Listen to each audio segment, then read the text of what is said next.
Hi there. I'm going to show you how to use Google Sheets to solve some of the same examples that were in the 11-2 and 11-3 PowerPoints. So I'm going to refer to those problems first. So here's the 11-2 PowerPoint, and I'm going to show you how you can take this data, that was the data based on the last digits of measured weights, and how often these last digits showed up. So I'm going to show you how you can use that information to find essentially all of this in Google Sheets. So finding all the differences and eventually getting to the chi-square test statistic, and then also finding the p-value, which you can use for your conclusion. Right, so when I go to Google Sheets, I typed in some of this information already, where I forgot those last digits, the actual observed frequencies. For that problem, since we were expecting all of the digits to show up equally, all the expected frequencies are 10, since there were 100 total trials. Now here's where I start using the Google Sheets tools to my advantage. So here I'm going to calculate all the observed minus expected differences. So just do equals. I can click on that cell because that's an observed, then minus, click on this cell since it's an expected. And then I can just go ahead and hover over this bottom corner here until I get that plus, copy that pattern down or fill that pattern down. Then I just go into equals for the next column over. I'm squaring those differences. So just click on that cell, type the caret for exponent 2, squaring it. Then again, fill that pattern down. Next, I want to just take that square, divide it by the expected values. I'm just clicking on that cell from before and divide by this expected frequency. Hit enter. I've got that. Okay, now so I just continue that pattern down again. And so last thing I want to do to get the test statistic is just get the sum of all of those values. And so just type equals sum, and then highlight all of those, close off the parentheses, hit enter. I get a test statistic of 212.8, which matches up with the test statistic from before. Now how I can find the p-value, just to ensure that it is less than 0.0001, very small essentially. There's a few ways I can do that. I can use something like either of these formulas, which will give me the same thing. So I just have to type equals chi dist start of parentheses, just as you do for all Google Sheets formulas. And now what it's standing for x is the chi-square value, which in this case is the chi-square test statistic. So I can either type in 212.8 or I can click on that cell there. I just need the degrees of freedom, which is k minus 1 for these types of problems, where k is the number of categories. So there's 10 categories here for the 10 last digits. So then my degrees of freedom is 9. Type that in. And since that p-value is so small, Google Sheets will just say it's 0, essentially.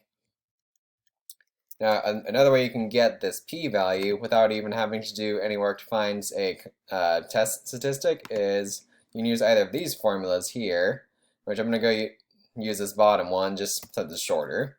So equals chi test, start parentheses. Now I just need to highlight all the observed data. So I'm just highlighting those cells for the observed data, comma. Then just highlight all the expected data.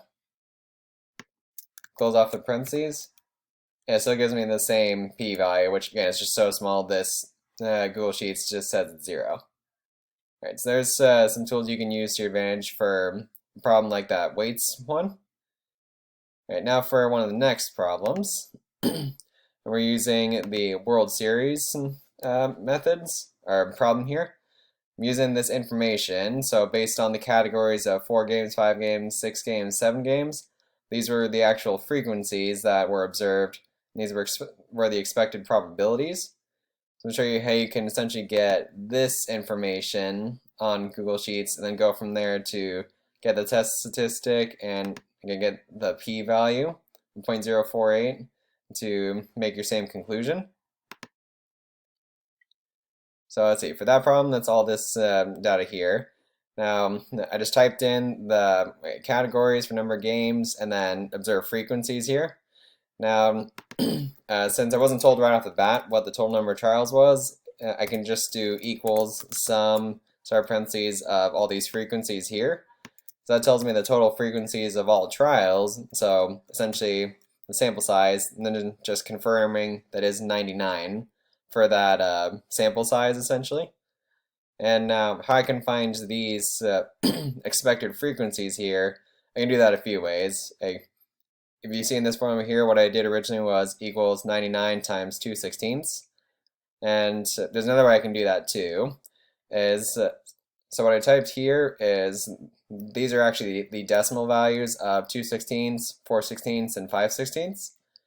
So what I can also do for these tables is I can do equals 99, asterisk for times, and I can just click on that cell down there, hit enter, so it gives me the same value. And when I fill this down, it starts using the next cells down in that pattern, and so those are still the same expected frequencies. And I can do kind of the same process I was doing before up there to find these values. So to find the difference, click there, minus, then click on this one. And see, I'll do this a different way. I can and do some other stuff all in one go. So I'm going to square that difference. And caret 2, square it.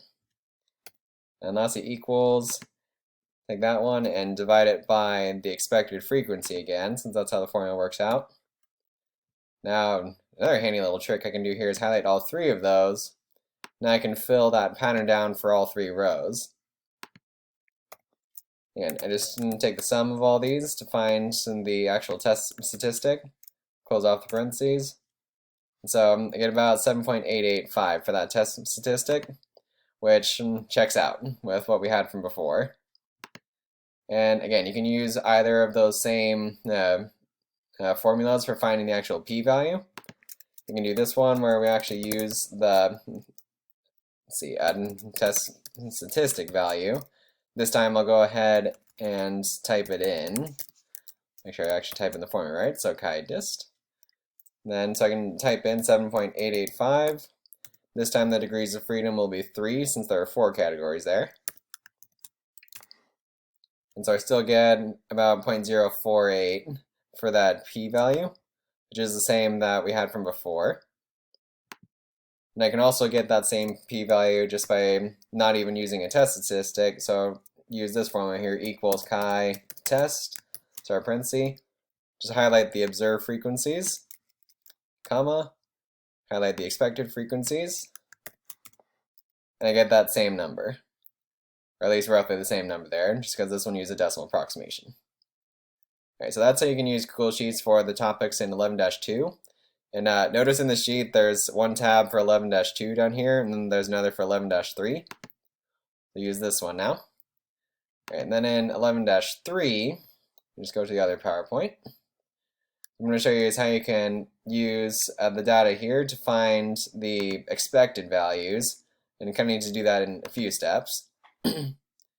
So I just typed in the original information first, and some things I would need is I would need to find out the sums of all those columns and rows, which that one's a nice straightforward formula, just equals sum, highlight the cells that you want, and get all those column and row sums. Then you can get the grand total by adding up either this row or this column.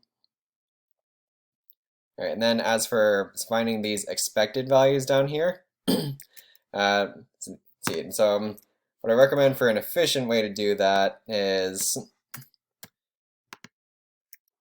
so this is where I do all the row totals times the column total, then all divided by the grand total for each corresponding expected frequency here.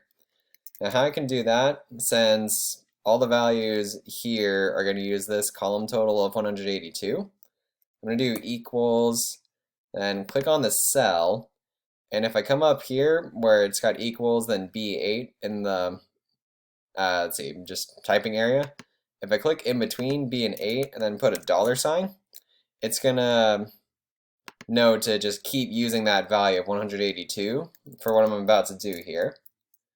So I continue typing what I want to, so now times, and I'm going to click on this value here for that row total, then divide by click on the cell for the grand total, and I'm going to click again in between D and 8 there, put a $sign, so it knows to keep using 253.